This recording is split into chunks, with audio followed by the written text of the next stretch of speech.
Welcome back to Mystery and Murder, where we pull back the curtain on headline-making cases and the perpetrators behind them. We strive to step into the darkest corners of the human mind. What compels certain humans to do the unthinkable, and how do these cases unfold? The truth is often more chilling than fiction. Click to follow and subscribe to get this weekly on all podcast players and on YouTube. And I want to thank everyone that has been doing just that, because since we have relaunched Mystery and Murder, Analysis by Dr. Phil, the response has been overwhelming. So thank all of you that have clicked on subscribe and are following, because I am really trying to give you guys a look at what goes on in the minds of these perpetrators, to really give some insight into why they do what they do. Sometimes it's chilling, I understand, but hopefully it gives you some information that you cannot get anywhere else. Now today we're diving in to one of the most disturbing stories in recent American history. This mystery haunted families, stumped investigators, and left a string of bodies scattered across a stretch of Long Island shoreline. As of April 2025, the Gilgo Beach serial killings encompass at least 11 known victims, with some sources suggesting the total could be higher. I believe it's probably much higher. Most of these discovered victims are women whose society just forgot about. Their bodies discarded along the edge of civilization, their names seemingly carried away by ocean winds. For over a decade, the now alleged killer of at least 7 of these victims walked free. Allegedly, he lived a true double life. He went to work, raised a family, and simultaneously, if the accusations are true, he acted upon some of the darkest impulses the human mind can conjure. You have to understand, these were not random acts of violence done in secret. These were predatory, calculated murders carried out by someone authorities considered to be a meticulous and deadly predator. This isn't just a question of who did it. The other significant question is why. What goes on in the mind of someone who lives like a modern-day Jekyll and Hyde? As of now, the man accused of some of these monstrous crimes sits behind bars awaiting trial. And we're about to dig into all of it. Our story takes us to Gilgo Beach, situated along the southern edge of Long Island. Now, Gilgo Beach is part of the town of Babylon, a name that already sounds like something out of a James Patterson thriller. On the surface, it's the kind of place folks go to unwind. There are dunes, shimmering water, and long stretches of sand to roam. A true summertime haven. But for years, visitors could not imagine that as they lounged on the beach, just sitting in their chairs, their kids playing in the surf, they were actually sitting on, vacationing on, walking on a mass gravesite. It all started to unravel with a phone call.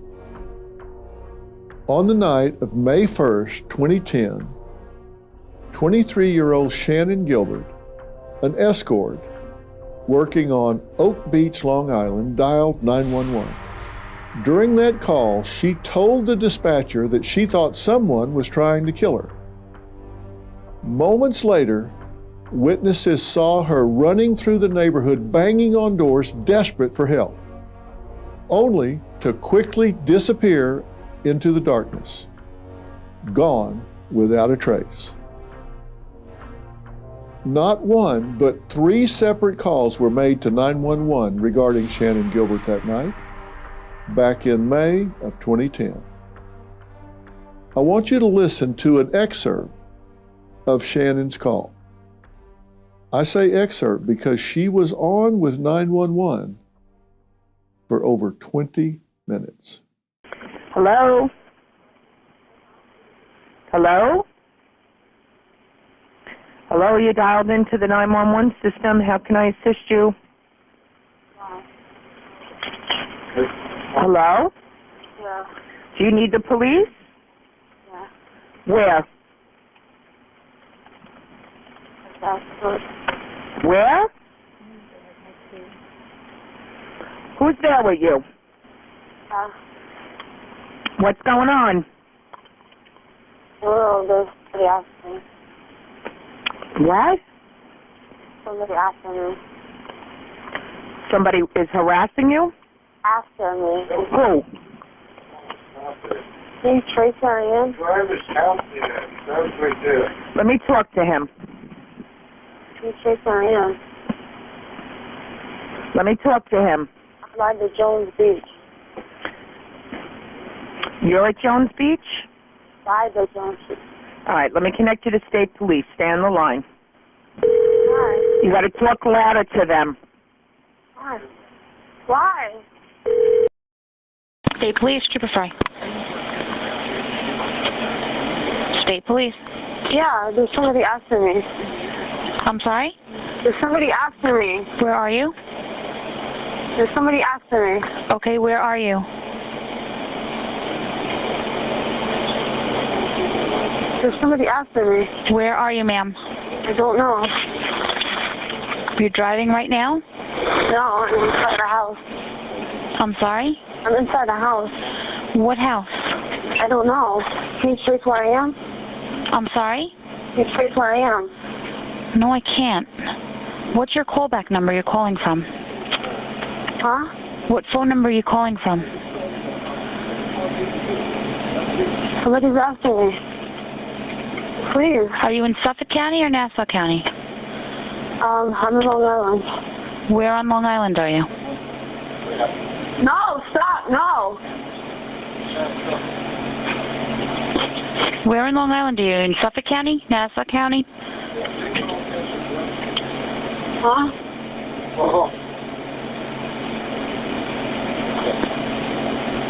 Why?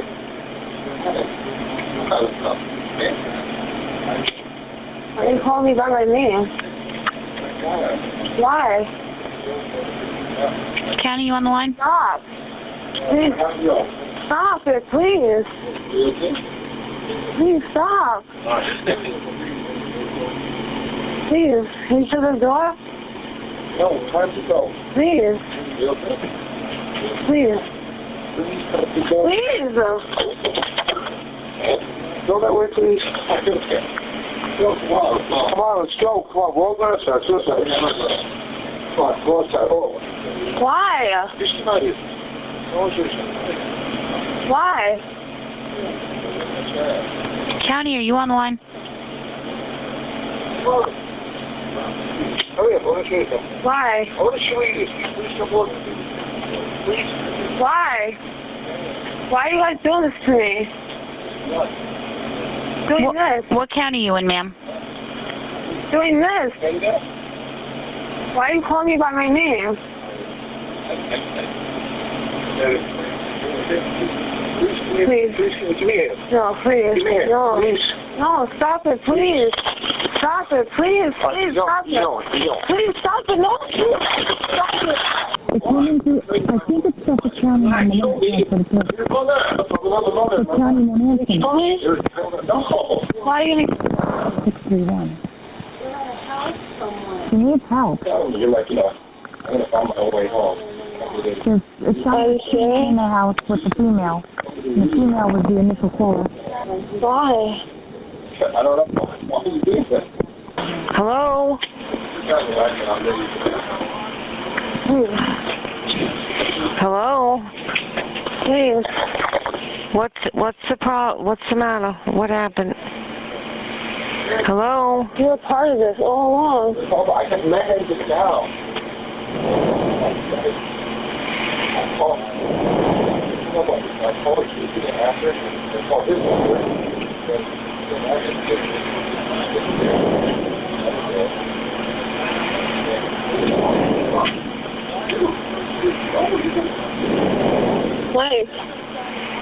please. I'm begging you. Mike. 573-9308. Is that us? What's going on? I think so. What? Yeah. Extension answering. That's the number it came in. Why are you sitting there knocking about this house then? Something's gonna happen to me. There's nobody outside. Yeah, you could call it, You're okay, right? but we're not going to know where it is. County should call it. Every time County 911 tries to put something over. Okay. Fine. Get out of here. What's on the phone? Oh, it does? Not Suffolk? It's got to be Suffolk, right? What's your name? Where's the bathroom? I'll see you. What's your name? Shannan Gilbert. What's your name? Shannan Gilbert. Where are you? I'm in Long Island. And Mike's there. And what's wrong? Huh? What happened? These people are plotting to kill me. Where are you? What's your address? What's your address? What's your address? No, Mike, stop, Mike, here. Mike, stop. Mike, stop, Mike. Mike, stop it. Where are you? Mike, stop it. Mike, stop it. What's your name, Shannon? Huh? Mike, stop. What? Come here. Where are you? What's your address? Yeah, hold on, and then I know you're telling the truth. What's the address? What are we going to tell them? Tell them something. Mike, stop it. You guys are planning something. Mike. Where are you? Mike. We're fine, then why are we all... Are you in the house? Yeah. Mike, stop it. What town are you in? Long Island, Mike, it's... Where? Stop, Mike. Where in Long Island? Stop it, Mike. Where in Long Island are you? I don't know. They're going to kill me. Are you in a house? Are you in a house? Yeah. Whose house is it? I don't know. Who is Mike? What's his last name? Now, let's talk about some key takeaways from those calls as I listen to them. Coming up, they get this 22-minute 911 call saying, help me, help me, help me. Then 2 days later, this woman calls and says, my daughter's gone missing from 2 nights ago. They don't even connect the two.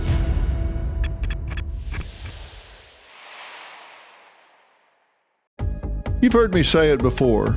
Real change starts with real understanding, and that's why I've had Dr. Daniel Amen on my show many times over the years. At Amen Clinics, they do something different. They look at your brain.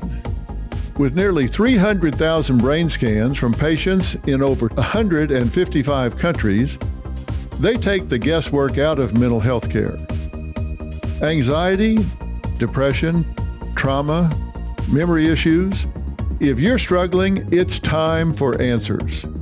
Call 866-580-6569 or go to amenclinics.com/Dr. Phil and take the first step.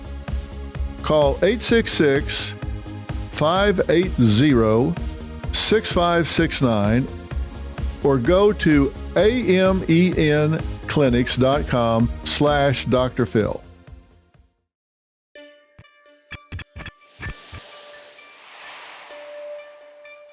Now, let's talk about some key takeaways from those calls as I listened to them. First off, she called at 4:51 a.m. She spent, as I say, 22 minutes on the phone with 911. And during that 911 call, 2 male voices could be heard in the background. And we do know who they were. They were Joseph Brewer, the client Shannon had met that night at his home in Oak Beach, and Michael Pack, her driver, who had brought her to Brewer's residence. And we'll talk more about them later. Clearly, you can hear she expresses deep distrust toward both her client and her driver. At one point, she questioned her driver, Michael, asking, quote, "Are you going to kill me?"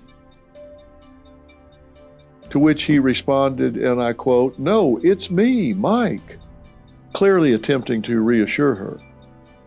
Later, Shannon accused him, saying, quote, "You are part of this all along." But then she also pleaded with him, saying, "Please get me out of here, Mike." Her voice fluctuated between calm and panic, and at times she was screaming or unresponsive. Background noises included a man's voice, heavy breathing, and banging sounds, possibly from doors or windows. Now, despite relentless efforts from dispatchers, Shannon did not give her location. Maybe she didn't know it off the top of her head, and instead she asked if the call could be traced. I don't think she was hiding the address, because I think she was terribly desperate at that point. I just don't think she could recite it off the top of her head. Sadly, the call ended without authorities being able to locate her. Within the hour, 2 neighbors also contacted 911. A man called Gus Coletti reported that a distressed young woman knocked on his door claiming she was in danger. She ran off before police could get there. Another neighbor, a woman called Barbara Brennan, also said she received a knock, but she has an elderly mother, and she was just afraid to open the door.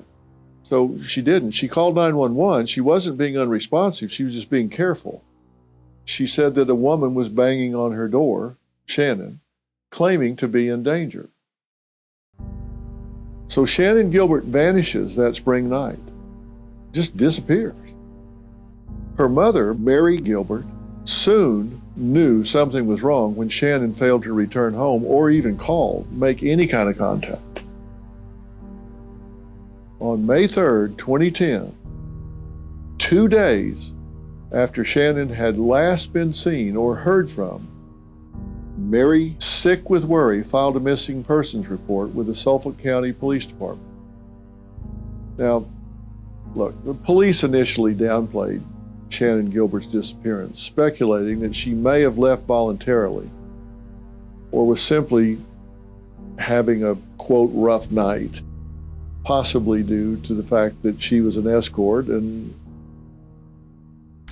frankly, they didn't take it very seriously. They did not even connect the 911 call with Shannon's disappearance until about a month later. Now, think about that for a minute. They get this 22-minute 911 call saying, "Help me, help me, help me." Then 2 days later, this woman calls and says, "My daughter's gone missing from 2 nights ago," and they don't even connect the two. That seems incredibly impossible, but different shifts, different people working, they aren't necessarily communicating. She wasn't considered in danger, and no immediate large-scale search was conducted. Now, this was an oversight that later drew widespread criticism. We'll talk about how that figures into this overall happening. Mary Gilbert, to her credit, she's a true heroine in this story, if you ask me. She did not let up. She kept the pressure on the police force, urging them to look for her missing daughter. From May through November 2010, police searched the marshland and brush around Oak Beach, looking for Shannon.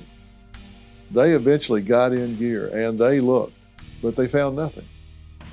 Of course, the men Shannon was last with were contacted. They were questioned. Joseph Brewer, the John, who hired Shannan Gilbert through a Craigslist ad, claimed that on the night in question, Shannon had been acting erratically, prompting him to call her driver, Michael Pack, for help. Brewer claims she left voluntarily. Both he and Michael Pack were questioned, reportedly passed polygraphs, and were not charged.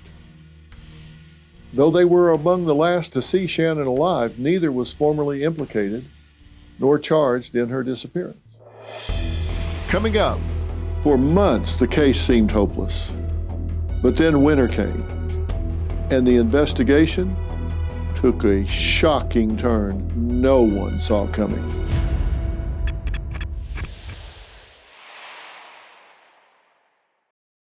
Homeowners, when's the last time you checked on your home title? If your answer is never, then this is for you. Scammers are stealing titles, and your equity is the target. Criminals forge your signature, and just like that, your home title can be transferred out of your name. That's why I partnered with Home Title Lock, so you can find out today if you're already a victim. Use my promo code Phil at HometitleLock.com and you'll get a free title history report. Plus, you'll get a free trial of their $1 million triple lock protection. That's 24/7 monitoring of your title, urgent alerts to any changes, and if fraud does happen, they'll spend up to $1 million to fix it. That's HometitleLock.com, promo code Phil.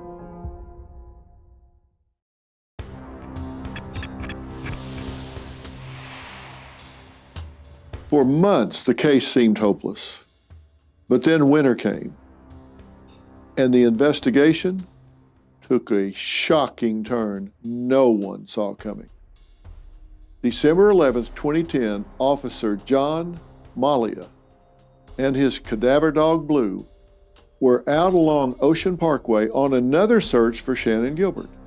It didn't seem like the ideal day to find remains. It was windy, the beach was covered in snow, and the brush was thick. But then, all of a sudden, Blue the dog stopped, locked in. Something was there. He smelled something. What Blue helped unearth wasn't a lost hiker or an old animal bone. It was a body. A body wrapped in burlap, left to decompose in the cold. And that body tragically was a woman. However, the deceased woman was not Shannon. Later identified as missing person, Melissa Barthélemy. This discovery marked a massive twist in the investigation. And as police returned to the scene over the next few days, they found more burlap, more bodies. Maureen Brainerd Barnes, Megan Waterman, Amber Lynn Costello, 4 women total, all discarded like garbage off a quiet stretch of road. And just like that, these women become known as the Gilgo Four. These women were savagely murdered. What started as a search for one missing woman, Shannan Gilbert, had uncovered something far darker. A serial killer was likely at large. Now let's take a closer look at the names and key details of the women whose lives were tragically cut short and were found on the beach that day in 2010. Note that as of now, there's no public evidence confirming that any of the Gilgo Four were sexually assaulted, though some were found bound. Authorities have not released specific details on that front. Melissa Barthélemy, age 24. She had moved to the Bronx to pursue a career in cosmetology and took on work as an escort to support herself. She disappeared after going to meet a client on July 12, 2009. Hers was the first body discovered in a burlap sack that day on Gilgo Beach. Cause of death? Strangulation. An eerie note on Melissa. In the weeks following Melissa's disappearance, police confirmed that her then 15-year-old sister, Amanda, received a series of phone calls from an anonymous man. The first of these calls came on July 17th, 2009. A number of calls followed in the coming weeks, and these were frightening and vulgar in content. On one call, the man told Amanda he had killed Melissa. On another occasion, the unidentified caller asked if Amanda, quote, was a whore like her sister. More on the alleged identity of that caller later. Regardless, it's telling this is a perp who gets a twisted thrill from inflicting fear on others. Acting as the puppet master feeds his ego. In his mind, he's the kingpin. It's not enough to inflict pain on his victim. It's not enough to take their life. This guy wants to take his power to harm even further by tormenting a family member. The other victims? Maureen Brainerd Barnes, age 25. Her family described her as being loving and artistic. A mother of two from Connecticut who fell on hard times. Only 4 feet tall and 105 pounds, facing eviction, she turned to sex work to try to get back on her feet. She was last seen July 9th, 2007 in New York City. She's believed to have died from asphyxiation or strangulation. Megan Waterman, age 22, a mother from Maine. She was last seen leaving a Holiday Inn Express, where she had been staying while working as an escort. She was last seen on June 6, 2010. She was found bound with duct tape, also believed to have been strangled. Amberlynn Costello, age 27, disappeared after leaving to meet a client who had previously threatened her. Last seen September 2nd, 2010, West Babylon, New York. Remember Amberlynn. Her roommate provided evidence to police that will come into play later. Her cause of death? Yeah, strangulation. So 4 female corpses were found on that beach within a quarter of a mile of each other. Of course, as soon as this news broke, the media went into a frenzy, leaving the Long Island community feeling fearful and shattered. But the headlines did not stop there. This case went nationwide, with comparisons being drawn to the Green River Killer and Jack the Ripper. Before this, Gilgo Beach just wasn't a place known for scattered bodies. This was suburbia, after all, a place with quiet neighborhoods, soccer games, PTA meetings. But now, a predator was on the loose. And the fear was that he was hiding in plain sight. National outlets flew in, reporters camped out. The public needed to know who was hunting these women. Who would possibly be next? Law enforcement was clearly behind the curve and scrambling to catch up. Multiple jurisdictions were involved, each with its own priorities, old grudges and limited cooperation. And this created a very fragmented investigation, and none of them had solid leads. Meanwhile, criminal profilers began to build a psychological portrait of a killer they had yet to find, attempting to piece together the shadowy figure. Coming up, when this person was getting on Craigslist, when they were making this appointment, when they were booking this individual, they knew they were going to kill him.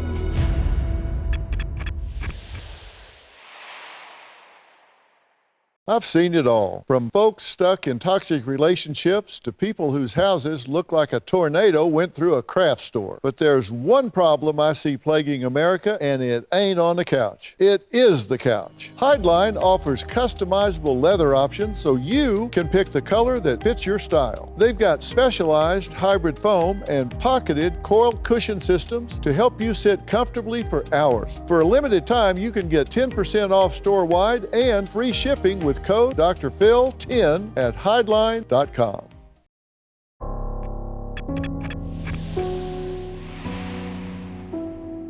Now, because tragically these kinds of things have happened many times in the history of our country, it is possible to put together the profile of who tends to do these things. And profilers agreed that this was likely a white male between the ages of 25 and 45 at the time the murders occurred. They believed that this was a highly intelligent person that was very methodical because it showed careful planning in victim selection, disposal, and avoiding detection. Someone likely familiar with law enforcement tactics or having forensic awareness. Why? Because there was no DNA or trace evidence left behind. Somebody was taking great care to not leave behind any telltale signs. It was someone comfortable operating at night and in remote dark terrain like Gilgo Beach, so they may have had access to or knowledge of the area and the terrain, and maybe some familiarity with burlap sacks used to wrap the victims, which meant maybe they were working in landscape or hunting or maritime, something where this kind of material would be accessible. They were believed to be a local resident or someone very familiar with Long Island, especially the Ocean Parkway area. Why? Because multiple killings suggested that a stranger showing up might have been detected. Somebody might have said something or seen something, but if it's somebody that's in the normal flow of things, they could hide in plain sight. They likely had a job and maintained a normal outward appearance, maybe married, maybe children, maybe employed in a respectable profession so they could blend in.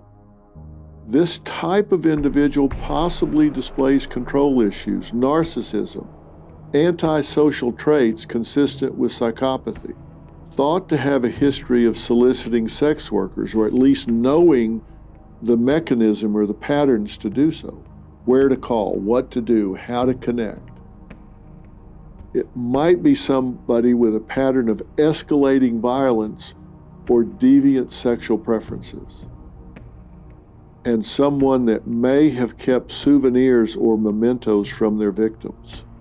They believe he may have stopped killing for a while, indicating the ability to compartmentalize his life or adapt under pressure.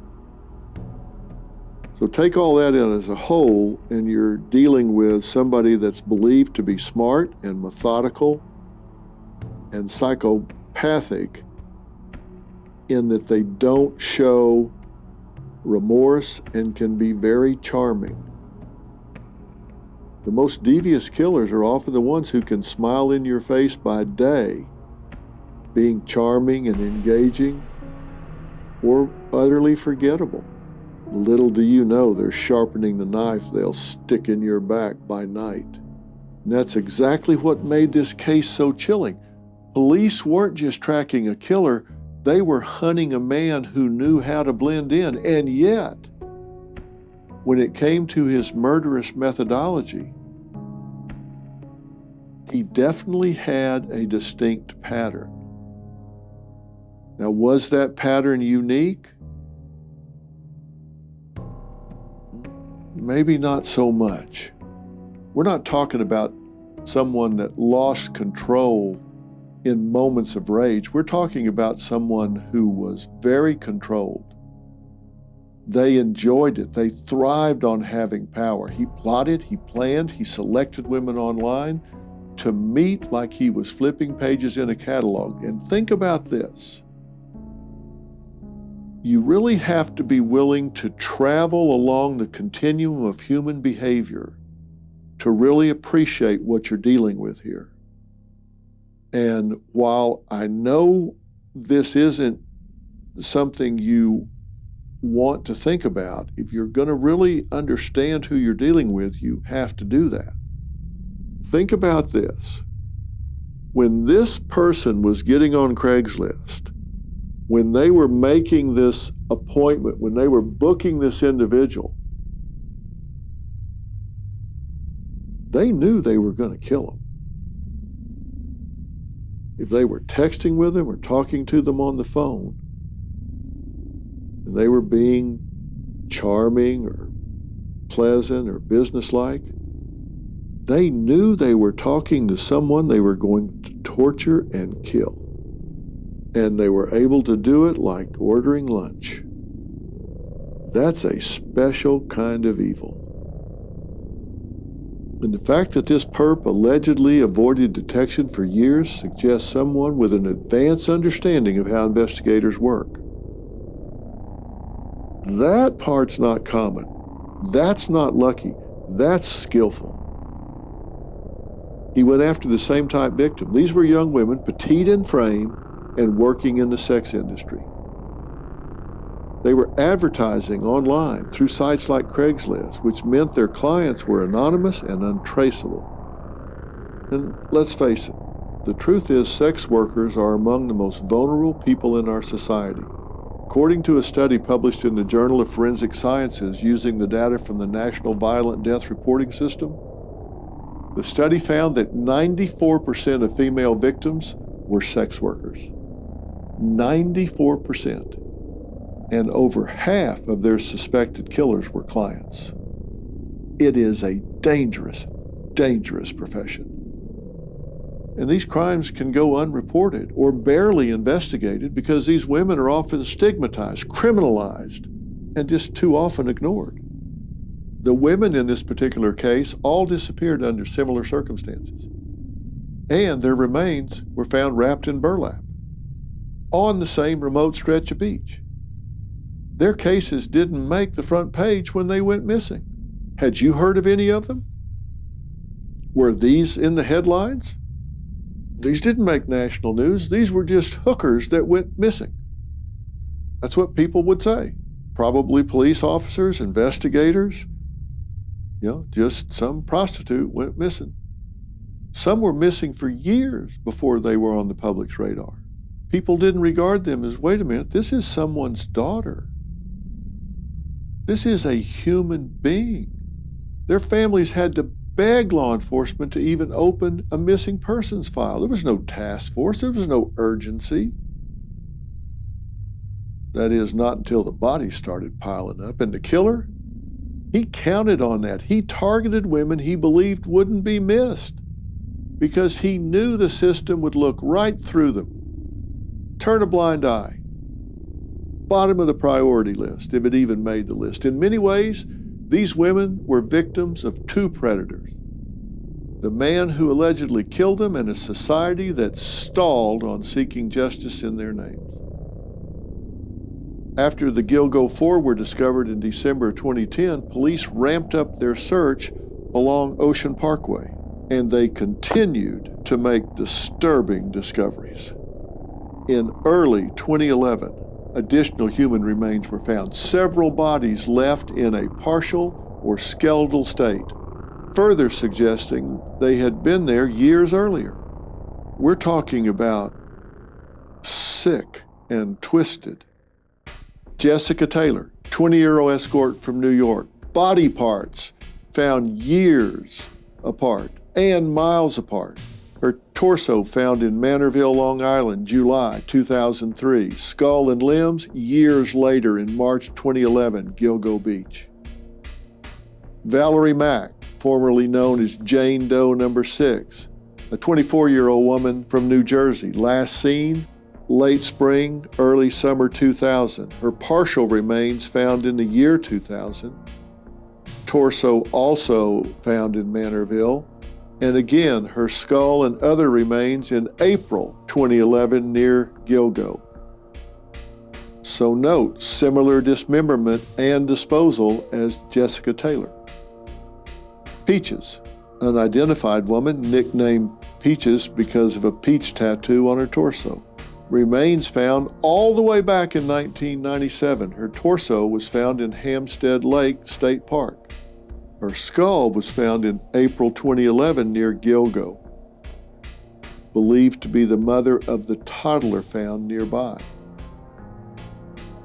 Baby Doe, female toddler, believed to be Peach's daughter. Estimated death was around 1997, like her mother. Remains found April 2011 near Gilgo Beach.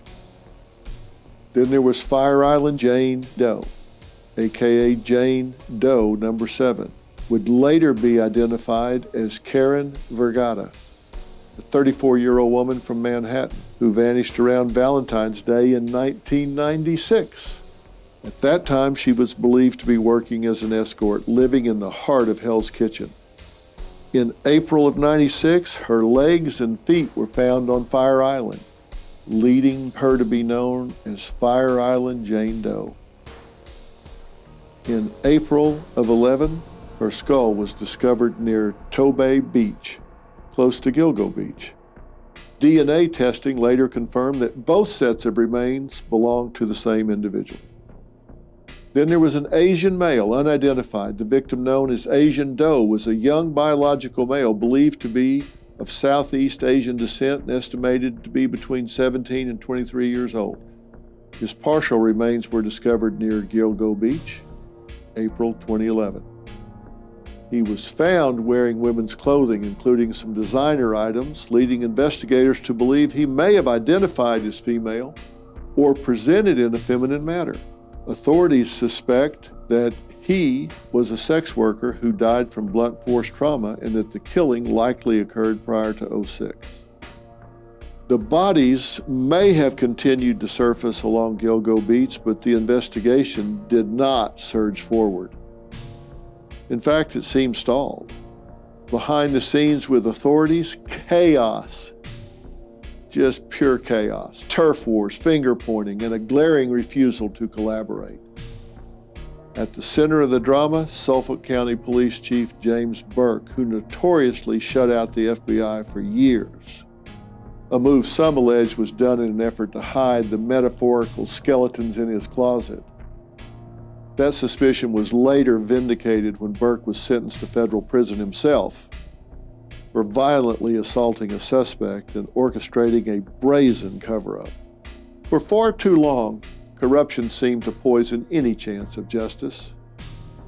It wasn't until February of 2022, more than a decade after the first grisly body discovery, that a new task force was finally formed, bringing together local law enforcement, state police, and the FBI in a renewed effort to crack the case wide open. And it would take years before a suspect's name would finally emerge from the shadows. Rex Heuermann. Remember that name. For over a decade, the Gilgo Beach murders baffled the public and investigators alike, with a trail that went ice cold. Then, a staggering 13 years later, a suspect emerged. And the questions surrounding his alleged involvement and just how many victims he may have allegedly claimed only grew. How could someone so unassuming be accused of something so unspeakable? And what do his alleged crimes reveal about the darkness that can hide in plain sight? And let's not forget, what about Shannan Gilbert, the young woman whose disappearance first ignited this case? What really happened to her? Well, that's coming up next, as is some more insight and understanding about who does this kind of crime and what sets them off. All of that on the next episode. Be sure to follow and subscribe to Mystery and Murder, Analysis by Dr. Phil, available on all podcast players and YouTube. Click that button to subscribe and follow so you do not miss an episode.